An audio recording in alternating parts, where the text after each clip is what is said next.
आज के युवा बाकी बातों में इतने आधुनिक तो हो गए हैं, लेकिन मेरी समझ में यह नहीं आता कि वो अपने भविष्य के बारे में इतना संकुचित रवैया क्यों रखते हैं। हर दिन अवसर बढ़ते जा रहे हैं। वैज्ञानिक और औद्योगिक क्षेत्रों में हमारा देश रिकॉर्ड की तरक्की कर रहा है। हमारी जनसंख्या तेज़ी से बढ़ रही है। अगर अमेरिका में तरक्की का युग है तो यही है। अब अगर इतने सारे लोगों की सोच इतनी छोटी है तो इसका मतलब यह हुआ कि अगर आप सचमुच बड़ा सोचते हैं तो आपके सामने बहुत कम प्रतियोगिता होगी और आपके लिए एक बहुत बड़े कैरियर का रास्ता खुला हुआ होगा। सफलता के मामले में लोगों को इंच या पाउंड के हिसाब से नहीं नापा जा सकता। ना ही उन्हें कॉलेज की डिग्रियां या पारिवारिक पृष्ठभूमि से माप नहीं नापा जा सकता। उन्हें तो उनकी सोच के आकार से नापा जा सकता है। आप कितना बड़ा सोचते हैं, यही आपकी उपलब्धियों के आकार को तय करता है। देखते हैं कि हम किस तरह से अपनी सोच को बड़ा बना सकते हैं। कभी आपने खुद से पूछकर देखा है, मेरी सबसे बड़ी कमजोरी क्या है? शायद इंसान की सबसे बड़ी कमजोरी खुद को मूल्यांकन कम करने की होती है। यानी कि खुद को रास्ते में बेचने की कमी होती है। आप मूल्यांकन में कभी अनगिनत तरीकों से साफ दिखती हैं। जॉन एक बात है कि जॉन अखबार में एक नौकरी का विज्ञापन देखता है। वह उसी तरह की नौकरी करना चाहता है, परंतु वह इसके लिए कोई कोशिश नहीं करता क्योंकि वह सोचता है मैं इस नौकरी के लिए पर्याप्त योग्य नहीं हूँ, इसलिए कोशिश करने की मेहनत क्यों करूँ। या जिम जॉन के साथ डेटिंग पर जाना चाहता हूँ, परंतु वह मुझसे नहीं पूछता क्योंकि मैं उसे लगता है कि मैं वो तैयार नहीं हूँ, उसके लिए सही नहीं हूँ। टॉम को लगता है कि मिस्टर रिचर्ड्स उसके माल के अच्छे ग्राहक हो सकते हैं, परंतु टॉम मिस्टर रिचर्ड्स से मिलने नहीं जाता। उसे लगता है कि मिस्टर रिचर्ड्स जैसे बड़े आदमी उससे नहीं मिलेंगे। पीट नौकरी का आवेदन भर रहा है। उसने एक प्रश्न पूछा, आप शुरुआत में कितनी तनख्वाह चाहेंगे? पीट एक छोटी सी रकम लिख देता है क्योंकि उसे लगता है कि वह इससे ज़्यादा तनख्वाह के योग्य नहीं है, जबकि वह इससे ज़्यादा तनख्वाह पाना चाहता था। हजारों सालों से दार्शनिक हमें यह अच्छी सलाह देते आ रहे हैं, खुद को जानें, परंतु ज़्यादातर लोग इस सलाह का मतलब यही निकालते हैं कि खुद के नकारात्मक पहलू को जानें। ज़्यादातर आत्म-मूल्यांकन में लोग अपनी गलतियां, कमियों, अयोग्यताओं की लंबी सी मानसिक सूची बना लेते हैं। हमें अपनी कमियों का पता हो, अच्छी बात है। इनमें हमें यह पता चल जाता है कि हमें इन क्षेत्रों में सुधार करना है, परंतु अगर हम सिर्फ अपने नकारात्मक पहलू को ही जान पाए तो हम परेशानी में फंस जाएंगे। हमारा मूल्य अपनी नज़रों में कम हो जाएगा। यहाँ एक अभ्यास दिया गया है, मैं आपको एक अभ्यास बता रहा हूँ जिससे आप अपने सच्चे आकार को नाप सकते हैं। मैंने इसे एग्जीक्यूटिव और सेल्स पर्सनल के अपने प्रशिक्षण कार्यक्रम में खूब आजमाया है। यह वाकई काम करता है। अपने 5 प्रमुख गुणों को तय करें। किसी निष्पक्ष दोष की मदद लें, जैसे आपकी पत्नी, आपका सीनियर, आपका प्रोफेसर, कोई समझदार व्यक्ति जो आपको सच्ची राय दे सके।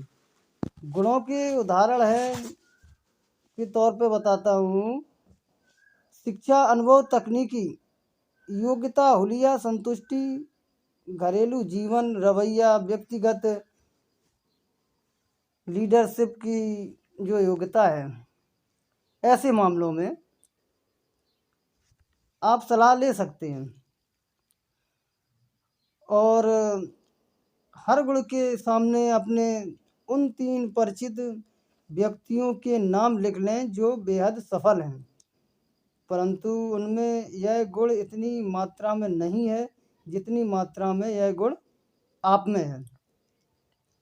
इस अभ्यास को पूरा कर लेने पर आप पाएंगे कि आप किसी न किसी बात में कई सफल लोगों से आगे होंगे।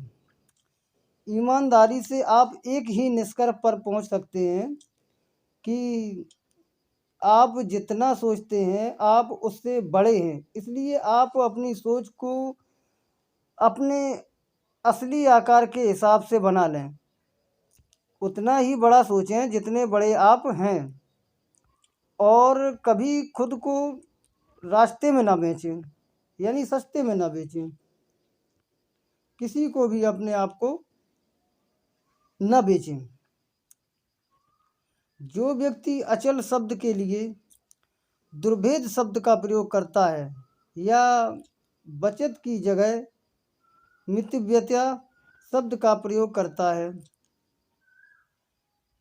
उसके बारे में हम यह जान जाते हैं कि उसकी शब्दावली का दायरा बड़ा है, परंतु क्या उसके पास एक बड़े चिंतक की शब्दावली है? शायद नहीं। जो लोग कठिन शब्दों का प्रयोग करते हैं, जो लोग ऐसे अलंकारिक वाक्यों का प्रयोग करते हैं जिन्हें समझने में आम लोगों को कठिनाई होती है, वे दरअसल दिखावटी और घमंडी होते हैं। और दिखावटी लोग आम तौर पर छोटे चिंतक होते हैं। किसी व्यक्ति की शब्दावली का महत्वपूर्ण पैमाना उसके शब्दों की संख्या का आकार नहीं है। असली महत्व की बात यह है कि उसके शब्दों का इस पर और सामने वाले पर क्या प्रभाव पड़ता है। हम शब्दों और वाक्यों में नहीं सोचते, हम तस्वीरों और या बिंबों में सोचते हैं। शब्द विचारों के लिए कच्चा माल है। जब उन्हें बोला जाता है या पढ़ा जाता है तो हमारा दिमागी कंप्यूटर इन शब्दों को अपने आप तस्वीरों में बदल ही देता है। हर शब्द, हर वाक्य आपके दिमाग में एक अलग तस्वीर बनाता है। अगर कोई यह कहता है कि जिम ने एक नया स्प्लिट लेवल खरीदा है, तो हमारे दिमाग में एक अलग तस्वीर बनेगी। परंतु अगर आपको बताया जाता है कि जिम ने एक नया बेंच हाउस खरीदा है, तो आपके दिमाग में दूसरी तरह की तस्वीर बनकर तैयार हो जाएगी। हमारे दिमाग में अलग अलग तस्वीरें अलग अलग शब्दों की वजह से बनती हैं। इसे इस तरीके से देखें, जब आप बोलते हैं या लिखते हैं तो आप एक तरह के दूसरे लोगों के दिमाग में फिल्में दिखाने वाले प्रोजेक्टर का काम कर रहे हैं, और आप जिस तरह की फिल्म दिखाएंगे सामने वाले पर उसका प्रभाव वैसा ही पड़ेगा। मान लीजिए आप लोगों को यह बताते हैं, मुझे यह बताते हुए दुख हो रहा है कि हम असफल हो गए। इस वाक्य का उन लोगों पर क्या असर होगा?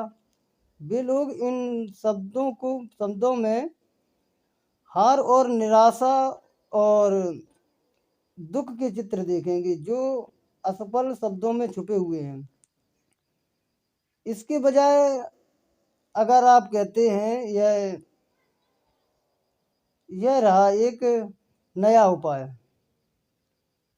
जिससे यह सफल हो सकते हैं, तो इसके तो उसका उत्साह बढ़ जाएगा और वे एक बार फिर कोशिश करने के लिए तैयार हो जाएंगे। मान लीजिए आप कहते हैं हमारे सामने एक समस्या है। ऐसा कहने पर दूसरे के दिमाग में एक ऐसी तस्वीर बना देंगे जो सुलझाने में मुश्किल और अप्रिय होगी। इसके बजाय यह कहें हमारे सामने एक चुनौती है, और इस वाक्य से आप एक ऐसी मानसिक तस्वीर बना देते हैं जिसमें आनंद है, खेल है, करने के लिए कुछ अच्छा है। या किसी समूह से कहें हमने काफ़ी बड़ा खर्च कर डाला और लोगों को लगता है कि खर्च हुआ पैसा कभी वापस नहीं लौटेगा। निश्चित रूप से यह नकारात्मक वाक्य है।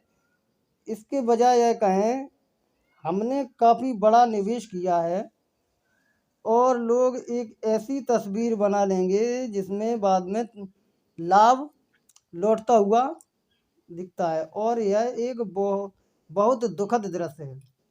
मुद्दे की बात यह है बड़े चिंतकों में अपने और दूसरों के मस्तिष्क में सकारात्मक, प्रगतिशील और आशावादी तस्वीरें बनाने की कला होती है।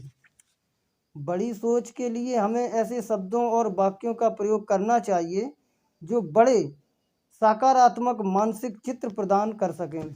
आप खुद से पूछें कि मैं किस प्रकार के मानसिक चित्र देख रहा हूँ। यहाँ कुछ छोटे मानसिक चित्र हैं जो हमें नकारात्मकता उत्पन्न करते हैं, और कुछ बड़े मानसिक चित्र हैं जो हमें सकारात्मक बनाते हैं। पहले देखते हैं कि छोटे नकारात्मक चित्र कौन से हैं जो हमें नकारात्मक बनाते हैं। पहला है इससे कोई फ़ायदा नहीं होगा, मैं हार चुका हूँ। ये एक छोटी सोच है। और बड़ी सोच हम अभी हारे नहीं हैं, हम कोशिश करते रहेंगे। यह रहा एक नया उपाय जिससे हम सफल हो सकते हैं। मैंने पहले भी यह बिजनेस किया था और मैं इसमें असफल हो गया। मैं अब दोबारा भूलकर भी कोशिश नहीं करूँगा। मैं एक बार इसमें ज़रूर असफल हुआ हूँ, परंतु उसमें गलती मेरी ही थी। अब मैं एक बार फिर कोशिश करके देखूँगा और गलती को नहीं दोहराऊँगा। मैंने कोशिश करके देखा है, परंतु यह माल बिकता ही नहीं, लोग इसे नहीं खरीदना चाहते। अब तक मैं यह माल नहीं बेच पाया, परंतु मैं जानता हूँ कि यह अच्छा है, और मैं ऐसा फार्मूला ढूंढ ही लूँगा जिससे यह धड़ाधड़ बेचेगा। बाजार मॉल से अटा पड़ा है। बाजार मॉल से अटा पड़ा है। सोचिए 75% संभावित माल तो पहले ही बिक चुका है। बेहतर है कि मैं इससे बाहर निकल आऊँ। सोचिए 25% बाजार तो खुला पड़ा है। मैं बिल्कुल कोशिश करूँगा, यह बहुत बड़ा अवसर है। उनके ऑर्डर छोटे होते हैं, मैं अब उनके पास नहीं जाऊँगा। उनके ऑर्डर अब तक छोटे हैं। मैं एक ऐसी योजना बनाता हूँ जिससे वे मुझे बड़ा ऑर्डर दे सकें। आपकी कंपनी में चोटी पर पहुँचने में मुझे 5 साल लगेंगे, और 5 साल बहुत लंबा समय है। मेरी इसमें कोई रुचि नहीं। 5 साल का समय ज़्यादा नहीं होता। ज़रा सोचिए, इसके बाद भी मेरे पास चोटी के पद पर रहने के लिए 30 साल का समय अभी बचा हुआ है। प्रतियोगी कंपनी के पास हर लाभ है, मैं इसके विरुद्ध अपना माल कैसे बेचूं? प्रतियोगी कंपनी दमदार है, मैं इससे इनकार नहीं करता, परंतु किसी के पास भी पूरे लाभ नहीं होते। हम बैठकर सोचें और ऐसा तरीका खोजें जिससे हम उन्हें हरा सकें। कोई भी वह माल नहीं खरीदेगा। वर्तमान स्वरूप में शायद इसे न बेचा जा सके, परंतु हम कुछ परिवर्तनों के बारे में विचार करके इसे बेच सकते हैं। हम तब तक इंतज़ार करें जब तक मंदी नहीं आ जाती, फिर हम स्टॉक खरीदेंगे। हम अभी निवेश करेंगे। हम मंदी के बारे में भला क्यों सोचें? हम समृद्धि पर अपना पैसा क्यों न लगाएं? मैं इस काम के लिए ज़्यादा युवा या बूढ़ा हूँ। युवा या बूढ़ा होना एक फ़ायदे की बात है। हमें ऐसा सोचना चाहिए। यह उपाय सफल नहीं होगा, मैं यह साबित कर सकता हूँ। चित्र अंधेरा, उदासी, निराशा, दुख, असफलता, ऐसे चित्र बनते हैं। यह उपाय सफल होगा, मुझे ऐसा सोचना चाहिए कि यह उपाय सफल होगा, मैं यह साबित कर सकता हूँ। ऐसा चित्र बनाऊंगा। चमक, आशा, सफलता, आनंद और विजय। बड़े चिंतक की शब्दावली विकसित करने के 4 तरीके होते हैं। अपनी भावनाओं को व्यक्त करने के लिए बड़े सकारात्मक, आशावादी शब्दों और वाक्यों का प्रयोग करें। जब कोई आपसे पूछता है, आप आज कैसा महसूस कर रहे हैं? और आप उसे जवाब देते हैं, मैं थका हुआ हूँ, मुझे सिर दर्द है, काश कि आज शनिवार होता, मेरा आज बहुत बुरा हाल है, तो आप उसी स्थिति को अपने ही हाथों खराब कर रहे हैं। इसका अभ्यास कर रहे हैं। यह एक बहुत आसान बात है, परंतु इसमें बहुत शक्ति है। जब भी कोई आपसे पूछे आप कैसे हैं या आप आज कैसा महसूस कर रहे हैं, तो जवाब में हमेशा कहें बहुत बढ़िया, धन्यवाद, और आप कैसे हैं, या कहें बेहतरीन या शानदार। हर मौके पर कहें कि आप बहुत बढ़िया महसूस कर रहे हैं और आप सचमुच बढ़िया महसूस करने लगेंगे और ज़्यादा बड़ा भी महसूस करेंगे। एक ऐसे व्यक्ति बने जो हमेशा बढ़िया महसूस करता है। इससे दोस्त बनते हैं।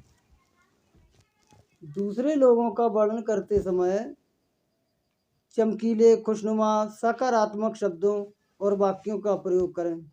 यह नियम बना लें कि आप अपने सभी दोस्तों और सहयोगियों के लिए बड़े सकारात्मक शब्दों का प्रयोग करेंगे। जब आप किसी के साथ किसी तीसरे अनुपस्थित व्यक्ति के बारे में बात कर रहे हो, तो आप इसकी बड़े शब्दों में प्रशंसा करें। हाँ, वह बढ़िया आदमी है, लोग कहते हैं उसका काम बहुत बढ़िया है। इस बात का बहुत ध्यान रखें कि आप उसकी बुराई ना करें या घटिया भाषा का इस्तेमाल ना करें। देर सवेर तीसरे व्यक्ति को पता चल जाता है कि आपने क्या कहा था और आपने जो बुराई की थी वह आपको ही बुरा बना सकती है। दूसरों का उत्साह बढ़ाने के लिए सकारात्मक भाषा का प्रयोग करें। हर मौके पर लोगों की तारीफ करें। अपनी पत्नी या अपने पति की हर रोज़ तारीफ करें। अपने साथ काम करने वालों की हर रोज़ तारीफ करें। अगर सच्ची तारीफ की जाए तो यह सफलता का औजार बन सकती है। इसका प्रयोग करें। इसका प्रयोग बार बार करें। लोगों के हुलिये, उसके काम, उसकी उपलब्धियों, उसके परिवार की तारीफ करें। दूसरों के सामने योजना प्रस्तुत करते समय सकारात्मक शब्दों का प्रयोग करें। जब लोग यह इस तरह की बात सुनते हैं तो आपको एक अच्छी खबर सुनने को मिलती है और लोग हमेशा अच्छी खबर ही सुनना चाहते हैं। हमारे सामने यह सुनहरा अवसर है तो आपके दिमाग में आशा जाग जाती है, परंतु जब वे इस तरह की कोई बात सुनते हैं, चाहे आप इसे पसंद करें या ना करें, हमें यह काम करना है, तो दिमाग की फिल्म बोझिल, बोरिंग हो जाती है और वे भी इसी तरह के हो जाते हैं। जीत का वादा करें और इनकी आंखों में चमक आ जाएगी। जीत का वादा करें और आपको समर्थन हासिल हो जाएगा। महल बनाएं, कब्र ना कूदें।